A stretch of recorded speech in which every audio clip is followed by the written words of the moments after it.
Olá a todos e todas. A gente vai dar início à segunda parte da primeira aula sobre o texto do Ricardo Ferreira. E eu vou falar sobre a principal marca do trabalho antropológico, que é o trabalho de campo. O trabalho de campo é uma metodologia de trabalho que os antropólogos usam, onde eles vão ter uma relação muito próxima do grupo com o qual que eles estão estudando, com o qual eles estão trabalhando. Então, nas palavras do Ricardo Ferreira, que é o texto que a gente está tomando por base, ele diz o seguinte sobre o trabalho de campo. É a observação direta, por impregnação lenta e contínua, de grupos humanos minúsculos com os quais mantemos uma relação pessoal, entrevistando moradores, observando e anotando à distância, ou ainda experimentando um momento de profunda imersão nas práticas e costumes dos grupos estudados.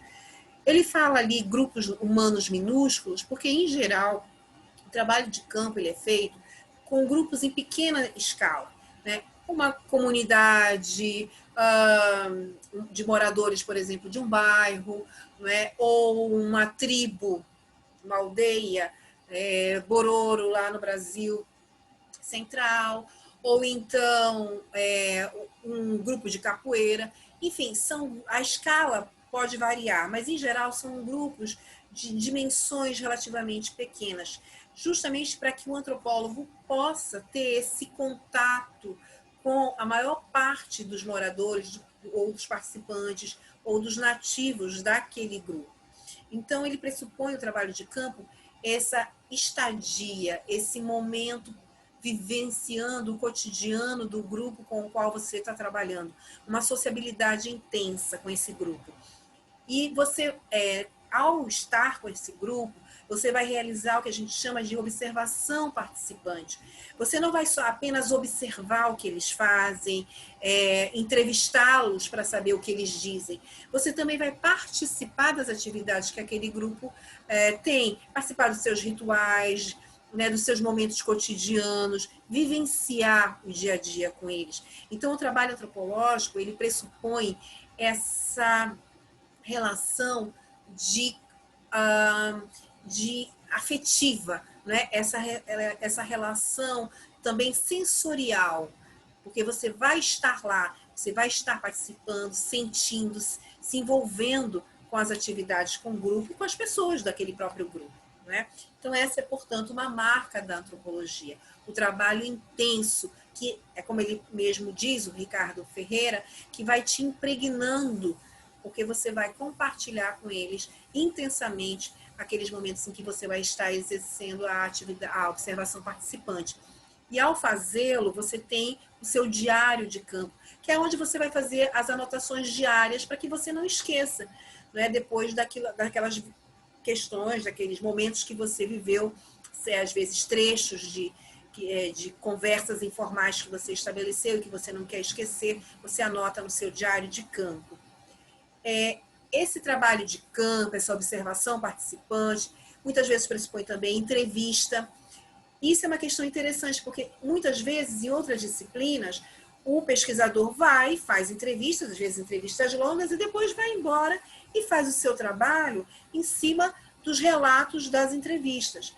O trabalho antropológico, você tem que fazer entrevista, você pode fazer entrevista, mas entrevista é uma das etapas do trabalho antropológico, porque é muito importante você aliar as entrevistas às conversas informais, à observação participante e a esse convívio diário que eu falei há pouco. Entendeu? Então, isso seria, portanto, a marca da antropologia. E o resultado dessa gama de atividades que você vai fazer ao realizar a pesquisa vai resultar na escrita do teu trabalho, que a gente chama de etnografia, que é justamente o registro sobre o seu tema, sobre o objeto que você elegeu para a sua pesquisa. Então, a etnografia é a representação em forma de texto, né, da tua vivência em campo, da tua observação participante. E essa etnografia, em geral, ela tem dois movimentos, que é quando você vai transformar um objeto teu que é exótico, exótico porque ele não faz parte da tua cultura, ele é exótico para a tua cultura, ele não faz parte dos teus costumes, dos teus hábitos, dos hábitos da tua cultura. E ao conhecer fazer o trabalho de campo, conhecer esse costume, ele vai deixando de ser exótico, porque você vai entendendo o melhor, entendendo o seu significado, os seus símbolos, ele vai se tornando inteligível. Você vai entendendo como é que o significado daquele objeto, daquele ritual, por exemplo, para o grupo, para os nativos. E aquilo que era exótico vai se tornando familiar, inteligível. Eu trouxe aqui uma imagem do Bronisław Malinowski, que é um antropólogo polonês, considerado o pai da antropologia, foi um dos primeiros antropólogos que sistematizou como se fazer um trabalho de campo. E ele estudou, ele é polonês, mas morava na Inglaterra, e foi estudar os trobriandeses, ali acima da Austrália, na região, que fica, umas ilhas que ficam acima da Austrália, na Polinésia. Então você vê aqui a casa, não é, do Malinowski, convivendo com os trobriandeses, próximos às casas dos trobriandeses. Né? Aqui ele participando, conversando, interagindo com os trobriandeses, segurando um instrumento musical. Vejam, isso é a marca, foi durante muito tempo, a marca do trabalho antropológico, ali na primeira metade do século XX, quando os antropólogos estudavam essas sociedades não europeias, da América, da África e da Oceania, né, da Ásia também. E aí você tinha, esses antropólogos se deslocavam geograficamente, tinham que morar, às vezes por meses. O Malinowski morou por meses entre os trobriandeses. Aqui eu trago uma imagem da Margaret Mead, uma antropóloga americana, que foi trabalhar também na Polinésia, com várias populações da Polinésia. Aqui você vê a Margaret Mead, aqui o esposo dela, o Gregory, eles trabalhando, convivendo em uma das várias populações com as quais eles trabalharam na Polinésia, aqui ela interagindo com um desses grupos da Polinésia. Veja, então, nesse primeiro momento, o trabalho de campo exigia esse deslocamento geográfico do antropólogo, tá? Quando você faz trabalho de campo na sua própria cidade, por exemplo, com um grupo religioso, com um grupo de skatistas, ou com um grupo de capoeira, um grupo de candomblé da sua própria cidade, claro que você não tem esse deslocamento como esses primeiros antropólogos. Você vive na sua cidade. Você pode, eventualmente, morar próximo a essas pessoas para ter uma relação mais intensa, mas você pode também continuar morando na sua casa, né, e se deslocar para lá diariamente, conforme a dinâmica da sua pesquisa. Então, houve com a antropologia urbana, vamos dizer assim, esse deslocamento geográfico, ele não necessariamente é tão intenso, né, como foi naquela primeira metade do século XX. E esse trabalho de campo, essa observação participante, vai resultar na tua etnografia, no teu texto, onde você vai fazer uma descrição densa, uma descrição detalhada do objeto ou do grupo que você está estudando, certo? E o que é essa descrição densa? Eu vou tentar mostrar para vocês aqui um trabalho de descrição densa de uma professora da USP chamada Silvia Caiubi, que ao longo de 30 anos estudou o povo Bororo, os índios Bororo aqui do Brasil. E ela escreveu um trabalho sobre os funerais Bororo e fez uma descrição densa desses funerais. Então, vejam, é um ritual exótico, né, à medida em que é muito diferente dos rituais que nós estamos acostumados. Então, a maneira como nós enterramos os nossos mortos é bem diferente da maneira como os Bororo enterram seus mortos. Então, nesse sentido, é um ritual exótico. Só que com o trabalho da Silvia, com a descrição densa que ela realiza, a gente vai percebendo aquele exotismo, aquele estranhamento inicial, ele vai dando lugar à inteligibilidade dos símbolos, dos significados e da estrutura, né, das diversas fases desse ritual. E aí ele vai se tornando familiar. Então vamos falar um pouquinho desse ritual, funeral Bororo. Vejam, O corpo do morto é enrolado em uma esteira, enterrado em cova rasa no pátio central da aldeia. Aqui é o morto, tá? Ele está envolto em uma esteira. Aqui é o pátio da aldeia e as pessoas aqui contemplando este morto. Todos os elementos perecíveis do morto, desde a carne do próprio corpo até aquilo que ele possuía em vida, devem desaparecer após a sua morte. Então, tudo deles, objetos pessoais de uso pessoal dele, vão ser queimados. Roupas, utensílios, e aquilo que não puder ser queimado, por exemplo, vasos de cerâmica, vão ser destruídos. De forma que tudo aquilo que pertencia ao morto vai ter um fim, né? Vai finalizar junto com ele, vai ser incinerado ou quebrado. Se as crianças, ao receberem um nome, têm seu rosto voltado para o local onde o sol nasce, o morto é enterrado com a face virada para o poente. Então, quando a criança Bororo nasce, né, aqui é um desenho de uma aldeia Bororo, a mãe vai elevá-la e pôr a face dela para o leste, onde o sol nasce. Já o morto, que está lá naquele pátio, naquela imagem, primeira imagem que nós vimos, a face dele nunca vai estar voltada para o nascente do sol, e sim para o poente. Vejam o simbolismo, não é, desse símbolo. Quer dizer, o corpo não está ali à toa, ele tem uma posição para ficar dentro dessa cosmologia Bororo. Da feita que o indivíduo morre, aquela pessoa morre numa aldeia Bororo, Bororos de outras aldeias que vivem em outras aldeias são chamados para irem à aldeia do morto, não é, para participar dos rituais funerários. Esses rituais, eles podem durar dias, semanas, meses. E durante esses dias, longos dias, todas essas pessoas que viviam em outras aldeias vão retornar para a aldeia do morto e participar das danças, dos cantos, da pescaria, da caça coletiva, porque é necessário comer ao longo desses dias, desses meses. Então, vejam, a morte é uma ruptura, né? É uma ruptura, é uma quebra do cotidiano, é uma quebra da rotina. Contudo, durante os rituais que envolvem a morte, durante esses rituais, há também uma reagregação da comunidade. Quem está longe da aldeia retorna. É um momento de rememorar os antepassados, não apenas aquele que morreu, mas outros que morreram. É um momento de também retomar a identidade, a cultura Bororo, através dos cantos, das danças, da pesca coletiva, da reciprocidade que se estabelece com essa pesca e caça coletiva, as histórias que são contadas.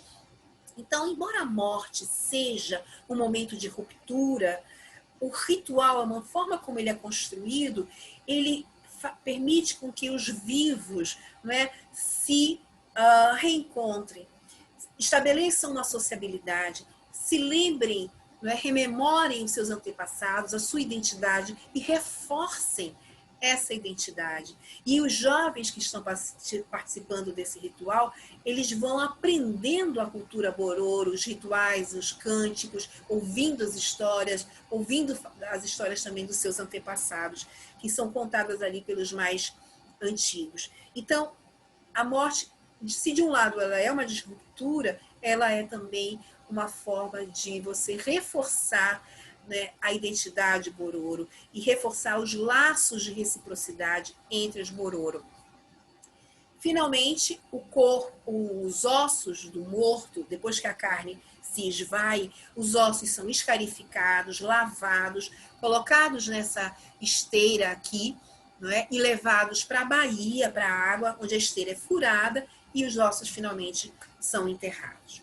Vejam, a partir do trabalho de campo, da observação participante, a Silvia Caiubi faz uma descrição densa do funeral Bororo, e aquilo que era extremamente exótico para nós até então, passa a ser mais familiar, no sentido que a gente começa a entender as etapas do funeral, os seus símbolos e os seus significados, e, de alguma forma, também essa função de rememorar e de reforçar a identidade, a sociabilidade Bororo, que a morte, um ritual de morte como esse, pode trazer. Mas o antropólogo não trabalha só transformando o exótico em familiar. Ele também pode transformar o familiar em exótico. Então, hábitos, costumes, lugares, grupos, não é? Que para a gente pode ser tão familiar, a gente achar que para todo mundo é assim, é igual em qualquer cultura. Quando a gente se depara com outras culturas, a gente percebe que não, que aquilo é típico, é próprio da nossa cultura, que aquilo é um costume, aquele costume, aquele hábito, aquela forma de ser e agir, ela é uma dentre tantas outras possíveis, não é? Dentre tantas outras possíveis em relação à cultura de outros povos. Então, a nossa é só mais uma. Aquele costume, ele é costume, ele é um hábito, ele é uma tradição, nós naturalizamos porque ele se tornou um hábito para a nossa cultura, mas pode não sê-lo para as outras. Tá? Vou tentar dar um exemplo de como transformar o familiar em exótico. Eu trouxe aqui a Praça da República, porque eu achei que era algo do nosso cotidiano. Né? Praça da República aqui de Belém, quem já não passou pela Praça da República, quem já não passeou por ela, né? E a conhece de alguma maneira. Mas vejam, lá na Praça da República tem esse monumento ali na parte central, que é a Marianne. Que Marianne é essa? Vocês sabem, a Marianne é a representação republicana que vem desde a Revolução Francesa e é esse rosto de mulher, esse corpo de mulher que representa a República Francesa. Mas você tem várias formas de representar a Marianne. Você tem a forma dos jacobinos, não é? Que é essa Marianne que está com os seios desnudos, com o vestido roto, descalça, no meio do povo, né?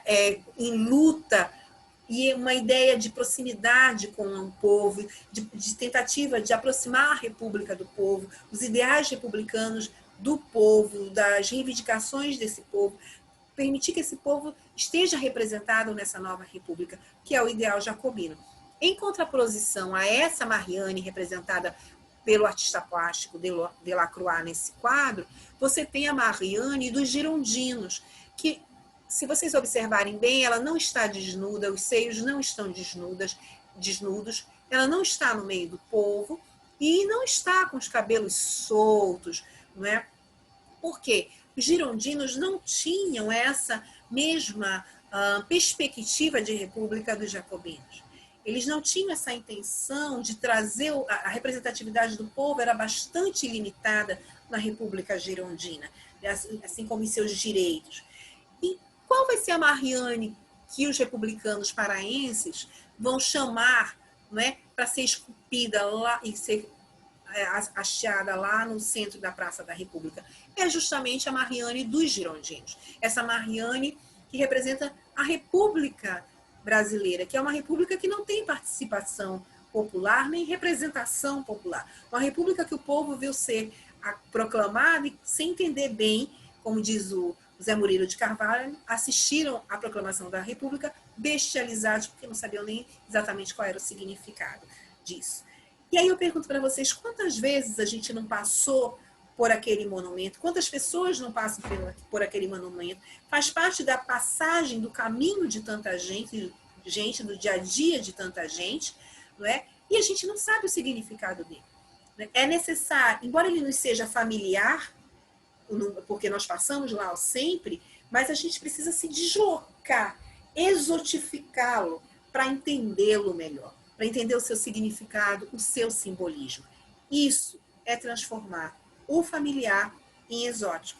E a Praça da República é esse monumento, mas ela é também as manifestações que ocorrem ali, o Arraial do Pavulagem, os artesãos, os hippies, não é? A feirinha que acontece no dia de domingo, esse senhor e tantas outras figuras típicas que há anos frequentam essa praça. Tudo isso forma a sociabilidade da Praça da República, o cotidiano da Praça da República, que, embora nos seja familiar, tem tanta coisa que a gente não conhece, tanta pesquisa que pode ser feita para tornar aquilo que nos é familiar, a gente precisar se deslocar para tornar exótico, para conhecer melhor e voltar a ser familiar agora num segundo movimento de forma mais densa, né, mais detalhada, através do trabalho do antropólogo. A antropologia ela tem vários ramos, né, várias divisões. A antropologia cultural é a que nós vamos ver nessa disciplina, que estuda os grupos humanos que estão aqui no mundo contemporâneo. Tá? Nós vamos ver a sua cultura, os seus símbolos, o significado, como eles, a maneira como eles explicam a sua cultura, como eles veem a sua cultura, como eles representam a sua cultura. Então, a antropologia cultural é o ramo, vamos dizer assim, mais amplo da antropologia. Mas a antropologia também tem antropologia física ou biológica, que vai estudar o patrimônio genético da humanidade. Né? Os hominídeos, a maneira como esses vários hominídeos se adaptaram ao meio e como esse meio influenciou na nossa formação genética enquanto espécie. A antropologia linguística, que vai estudar as línguas não ocidentais, as diversas línguas como o tupi, o banto, por exemplo. Mas essa antropologia linguística também está mudando um pouco esse seu objeto, ela também está estudando a linguagem audiovisual, mais mídia, tá? Então ela vem também se transformando, mas ela se formou com o estudo dessas línguas não ocidentais. Para finalizar, eu gostaria de dizer a vocês o quê? Que a antropologia é o estudo do outro, de outras culturas que podem estar deslocadas geograficamente do lugar em que o antropólogo vive, ou ele pode estar na própria cidade do antropólogo, mas não fazer parte do grupo do antropólogo, por exemplo. Tá? O estudo do outro em relação a nós. Para estabelecer a relação, devemos comparar as culturas, não para dizer que uma é melhor que a outra, mas para poder perceber a diferença. Então, eu estudo o ritual Bororo de morte, compreendo esse ritual a partir de uma descrição densa, faço a minha etnografia. Com essa etnografia, o leitor vai poder conhecer a cultura Bororo, não para dizer, o ritual deles é inferior ao nosso ritual ocidental fúnebre. Né? A nossa forma de enterrar os nossos mortos é diferente da Bororo e é melhor. Não.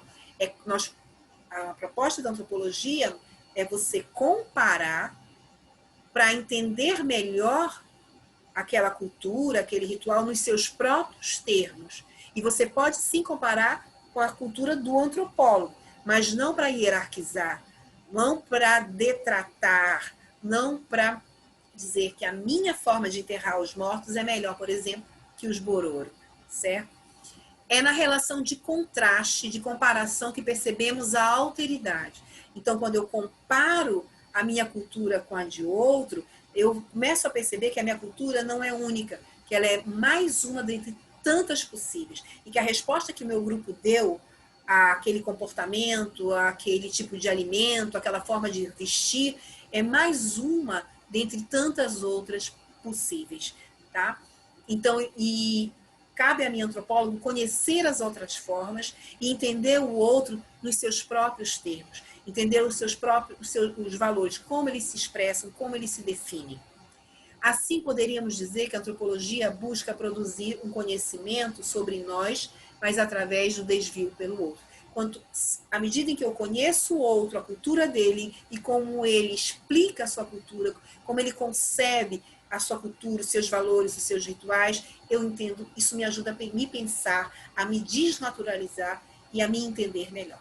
E essa disciplina, eu espero que seja isso, a gente poder ter a capacidade de ser menos etnocêntrico, ter mais autoridade e se predispor a conhecer a cultura do outro.